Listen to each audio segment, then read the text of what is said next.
Press వాళ్ళు తీసుకుపోతారు, వాళ్ళ బండ్లలో తీసుకుపోతారు మీరు కావాలంటే. Thank you. ఇంకొక 5 నిమిషాలు చూద్దాం. ఇప్పుడు మమ్మల్ని ఫోన్ ఇయ్యారంటే ఆయన రాడంట, మరి ఏం చేయాలి మేము? లేదంటే మీ టీవీ స్టూడియోలలో పెట్టినా ఆడికన్నా వస్తాం. కనీసం మీరు టీవీ స్టూడియో అన్న డిసైడ్ చేయండి, అక్కడికి రావడానికైనా మేము సిద్ధం, లేదా అసెంబ్లీ అయినా సిద్ధం. Thank you.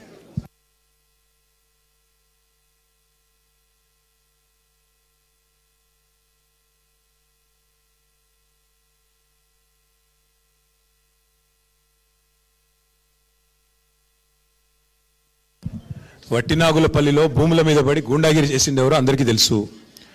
బాంబులు వెళ్తాయని డైలాగులు కొట్టి, తొడలు కొట్టి, జబ్బలు జరిచి చివరికి పారిపోయింది ఎవరో అందరికీ తెలుసు. ఇవాళ లొట్టపీస్ కేసులు పెట్టి గూండాగిరి చేసే ప్రయత్నం చేసి ప్రతిపక్షం గొంతు నొక్కే ప్రయత్నం చేస్తున్నది ఎవరో అందరికీ తెలుసు. ఎన్ని కేసులు పెట్టుకున్నా, మీరు ఎన్ని భూ కబ్జాలు చేసినా అన్నిటినీ కక్కించేది ఖాయం. ప్రభుత్వంలోకి వచ్చిన తర్వాత తప్పకుండా ఎవరెవరు అక్రమార్కులు ఈ 1 కోటి ఎకరాలు నిషేధిత జాబితాలో పెట్టిన వాళ్ళు ఎవరు, దాని వెనకాల జరుగుతున్న 30% లావాదేవీలు ఏంటి, ఇవన్నీ కూడా కక్కిచ్చే బాధ్యత. ఇవాళ బీజేపీ అండ చూసుకొని కాంగ్రెస్ మంత్రులు బీజేపీ అండ చూసుకొని చెలరేగిపోతూ ఉన్నారు.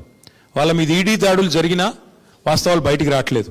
అందుకే ఇష్టం వచ్చినట్టుగా మాట్లాడుతున్న మంత్రులు తప్పకుండా వారి అవినీతిని కక్కిచ్చే రోజులు కూడా దగ్గరలో ఉన్నాయి.